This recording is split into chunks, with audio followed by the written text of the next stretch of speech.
We're live. Good Hi. morning, gentlemen. Good morning, Colin. You guys are outside today. We are. You can't just drag in good help anymore. No. Well, Now we're live. We Sorry are we're now a few live. minutes late. hey, let's do our podcast live. Let's do our podcast live. Let's Oh, do I it forgot to live. push the go What could live go button. wrong? What could go wrong? Oh, Joe could forget to push the button to start. Welcome to the Five Well- Stones podcast, gentlemen. I am Colin the Great Dane, as you can see. Boop. Gentlemen, Raymond. My name is Raymond Modulin. I am the real estate monkey, and I have got my regular AJ Fernandez cigar that I always have. I am Joe Trester. I'm the real estate advocate, and I currently do not have a cigar because I'm in a rental chalet and I couldn't prance through the building with a cigar. So I am on a lower deck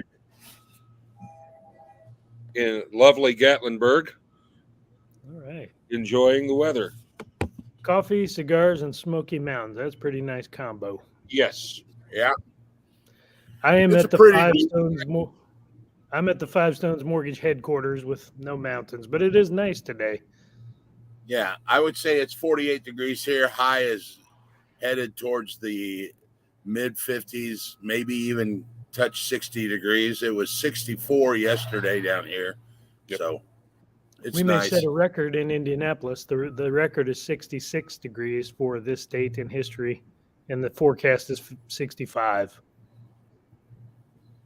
So we'll see. I hope that is certainly my computer and not your guys's, because everybody's You froze. look great. You It's look just fine. your computer. I can see everybody. Yep. Hey, I saw in the news that there is a commercial building downtown going into foreclosure, and I was thinking to myself, I feel like we talked about that months ago, if not a year ago, didn't we? Well, the three of us did. We predicted this way back in the early beginning of 23. We said, commercial is about 18 months behind us, and we predicted the summer of 24 having a big commercial meltdown.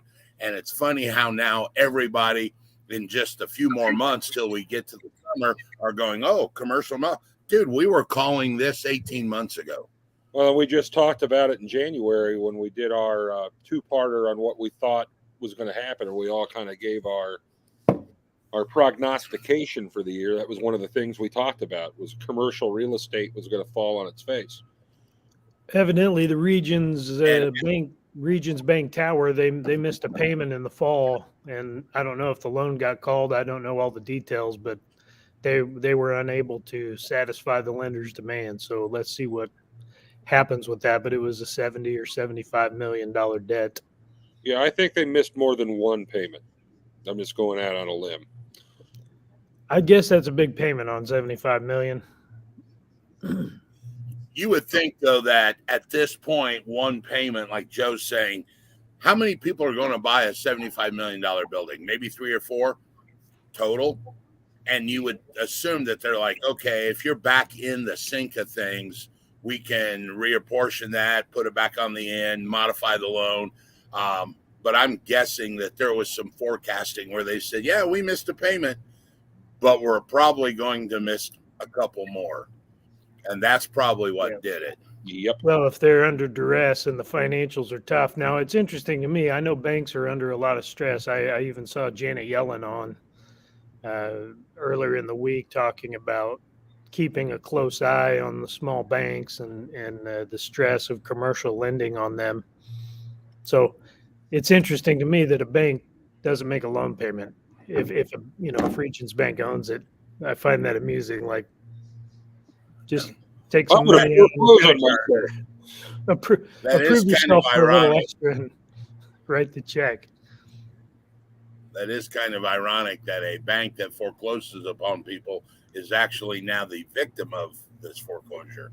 But you also got to look at the fact, I'm sure they're not even really using the tower anymore. I mean, that's one of the things we've run into since COVID. Who knows if there's even enough people in the building to make it work. They'd rather take the hit and lose the building that way than pay for the maintenance, pay for the utilities, pay for everything else.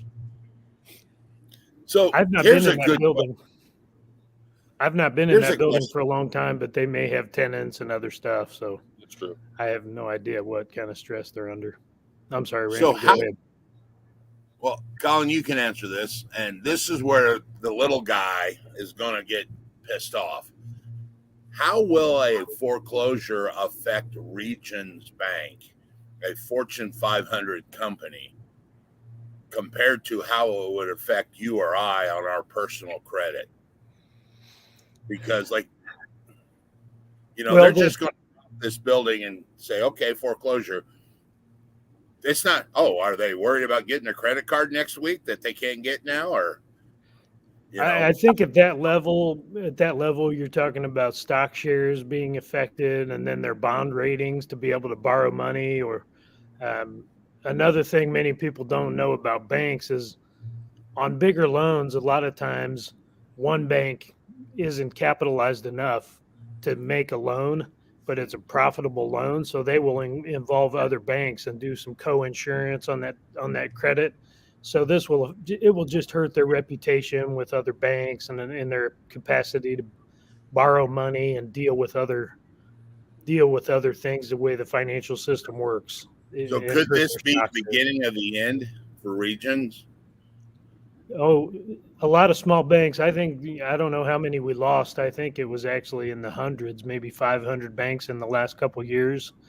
And I think in talks with with our financial guy, another few hundred or 500 small banks will go under stress, and the government will intervene and force them to be sold to one of the six big banks, which is the Chase and the Citi and the.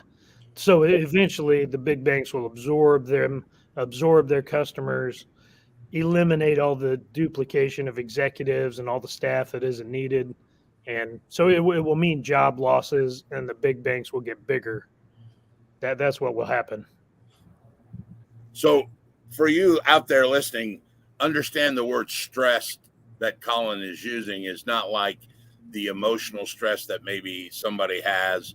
This is actually a financial test called the financial stress test. And if that is what he's talking about, if they fail that financial stress test, meaning they don't have enough money to cover loans that are out there or outstanding, then that's when they start getting scrutinized even harder by the government. So it actually is a physical monetary stress and not just the emotional worry of, oh, I did make a house payment. Some people believe the tinfoil hat people, if you take a look at places like Canada only has, I think, six banks. They really don't have local banks. They have nationalized banks, and many of they would be called tinfoil hat people. But the big banks here seem to be getting. Imagine if you could absorb 10,000 customers at almost no cost, and then you be a bad guy and fire 10,000 employees, but you just absorbed all these customers and all these deposits, and it had to happen because the government said that that had to happen. So if you're on the friendly side of the government, you're going to stand to benefit from these kind of situations.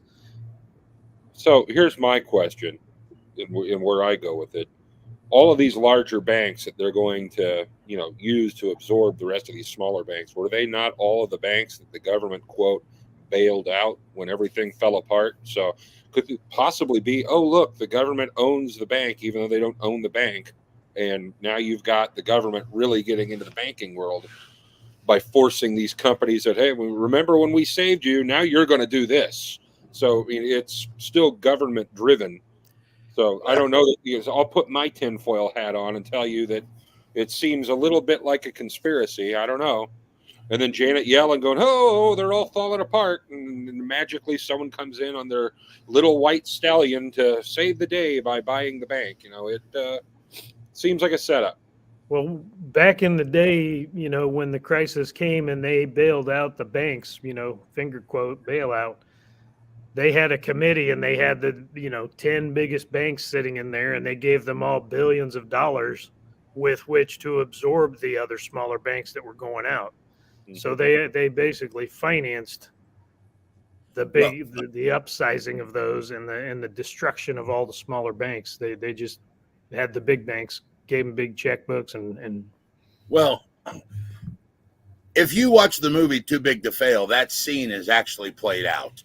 And I met the gentleman who sat in that room with Wells Fargo who claimed they didn't need the money. And the reality is, I don't think they did it for them to buy out other banks. They actually loaned them the money to put it back in the system when all those toxic assets were there. And it was called the TARP program. But the problem was there was no oversight on what they did with that money. And at the time, the treasurer and I can never remember his name. He said, "Don't worry, they'll do what they're supposed to," and they actually didn't put the money back in the system. They used that money, and Chase bought out Bank One, and Nat City or Huntington bought out Nat City, and all of that. And then we come down the road to find out that Wells Fargo said, "Oh, we don't need the money," and they were actually lying as well. I mean, that has come out. So, So could that's this maybe have could this maybe go back to my conversation in our last podcast about proactive versus reactive?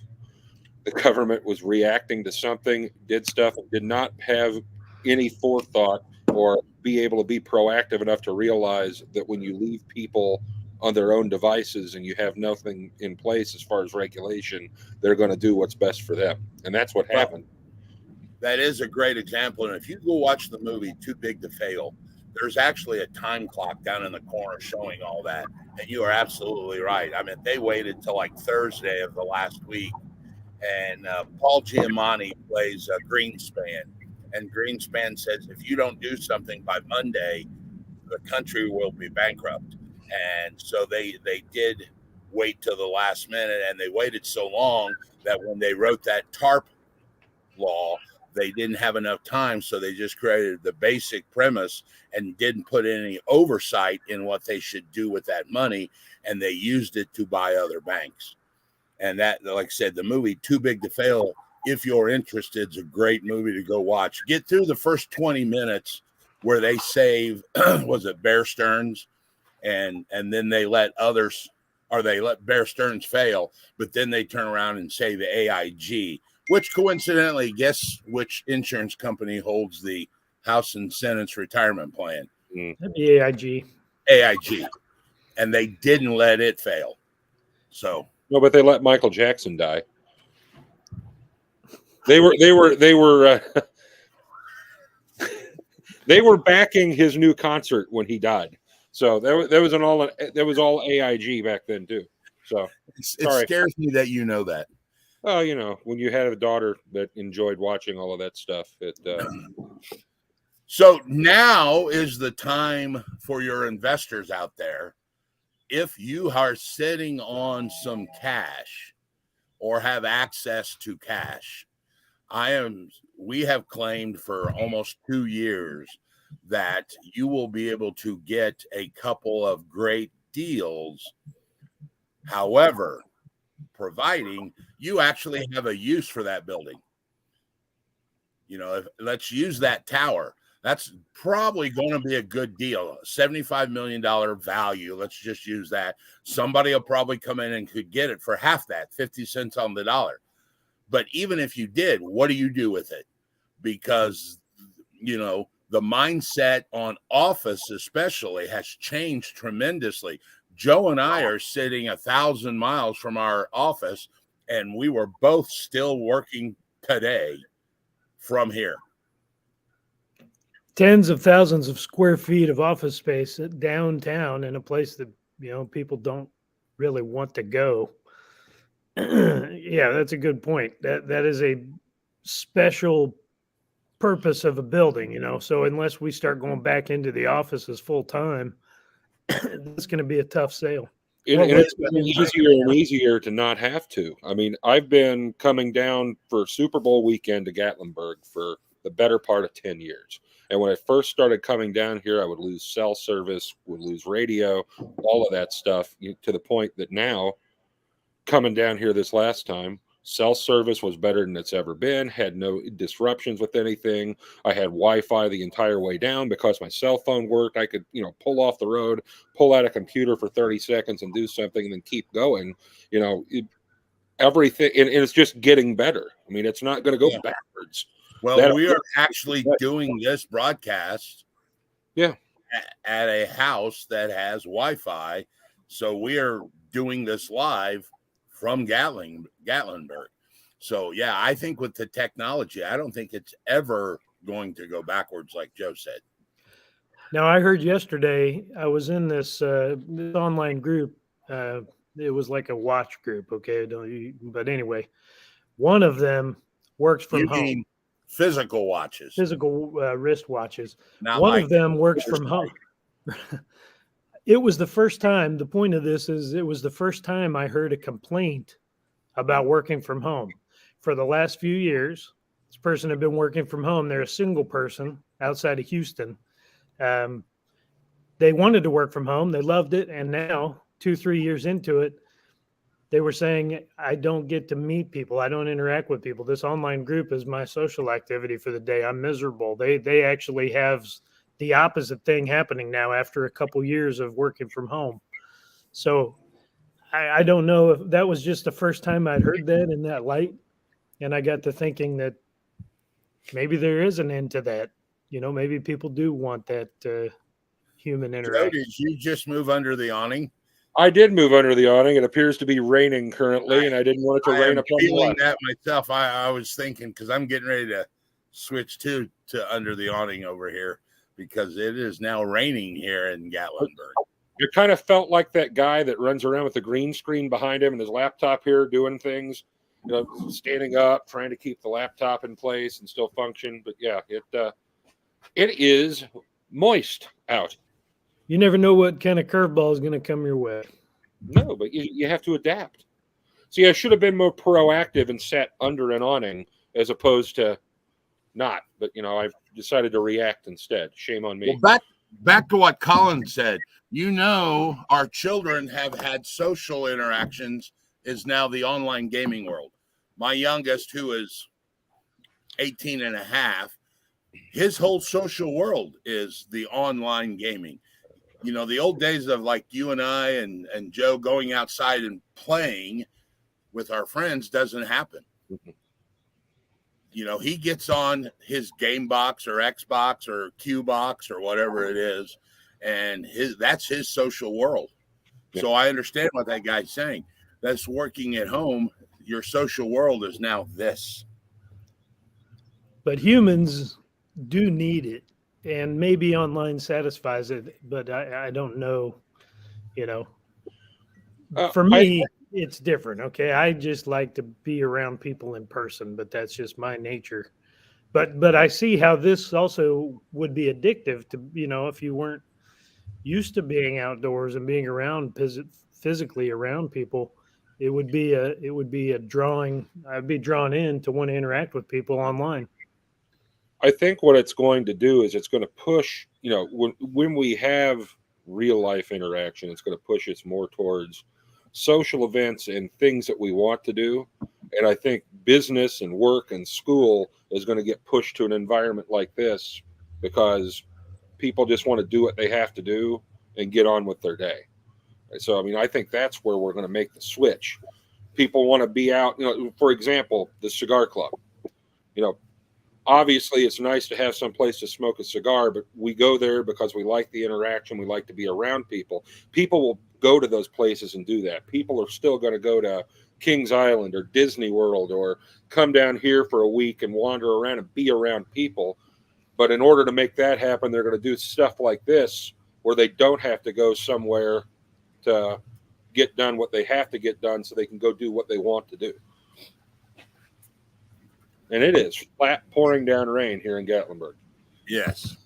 Well, we're approaching our time limit for the day, but I thought we should add that if somebody's interested in investing in some commercial real estate, they can reach out to either one of you guys for some real estate help, right? And consulting or acting as a broker. one of the things that we have started at Modulin Investments is creating a fund. So it's kind of exempt under the blue sky rules for investing. If a person's a qualified investor and we are using those to take advantage, build a stockpile of cash. And if you have an interest in being involved in that, there's a whole bunch of disclosures. I'm not even sure I can announce it live. So just reach out to me. That's all I'm going to say. Yeah, I have a feeling the next few years will be full of opportunities in that environment, which we've been talking about. Now's the time. The prices are going to start coming down. The deals are going to start popping. So, yeah, the next 6 months is going to be exciting, is I think the word I'm going to use. Doesn't necessarily mean good excitement for some people, but it is going to be exciting. There's going to be a lot of churning in the marketplace, whether it's commercial or residential. We've seen a pickup, actually. Things have picked up. The pace has picked up. I think people are starting to understand that we may be frozen in this interest rate environment for a little bit of time because the economy is clearly not all right, even though the government keeps telling us that the numbers are great and everything's shiny and great. I think people know better, and they're starting to relegate themselves to, we really need a new house and we need a fourth bedroom and we need this. So we're going to have to bite the bullet and buy now and go ahead and do this. And then we'll just plan on refinancing. So they're starting to get the message and there's activity picking up. I'm predicting that the economy will start to get better the Wednesday after the election. Just overnight. Overnight. It might get way better depending how the election goes. It'll get better one way or the other just because there won't be any doubt of where we're going for the next 4 years. That's the toughest part. Everyone tries to figure out what's going to change. That election will tell them whether there's a change or not. And then they'll know the direction they can go. That's probably true, because if it doesn't change, then people are like, okay, there's 4 more years. I can make a plan for that. If it does change, then things are going to go, change for the better, and stuff will start reacting, or like Joe says, reacting to that. Gentlemen, we've reached our time. I thank you all. Any last comments, Joe or Colin? Enjoy the Super Bowl. I think I'm rooting for the 49ers because of the underdog quarterback. I'm probably staying with Thunder because we've talked about that. Right now, I like the underdog. It's kind of hard to root against Brock Purdy. He kind of is representing on his shoulders the little guy that has come to the big leagues and playing well and winning the Super Bowl. So, I think I will be rooting for Brock Purdy and the 49ers. I would probably be rooting for the 49ers as well, but there's also that part of me that ever since the Colts were eliminated and didn't get into the playoffs, I kind of am like, maybe Bane will show up and the field will collapse in and no one will win. So that wouldn't bother me either. So, here's what it is. I know you're super concerned as to whether or not Taylor Swift will make it on time or not, right? I mean, I was struggling to sleep last night being concerned with Taylor Swift. Well, will she make it on time or not? She's got the concert and all, I'm just hoping that Travis Kelce breaks it off with her in the middle of the field. Like everyone thinks, he's going to propose. Get away from me. I don't like you anymore. That would be great. I don't think the NFL is going to. Gentlemen, thank you very much. Have a good day. We thank everybody for coming out. And, hey, don't forget, push the subscribe button, push the bell.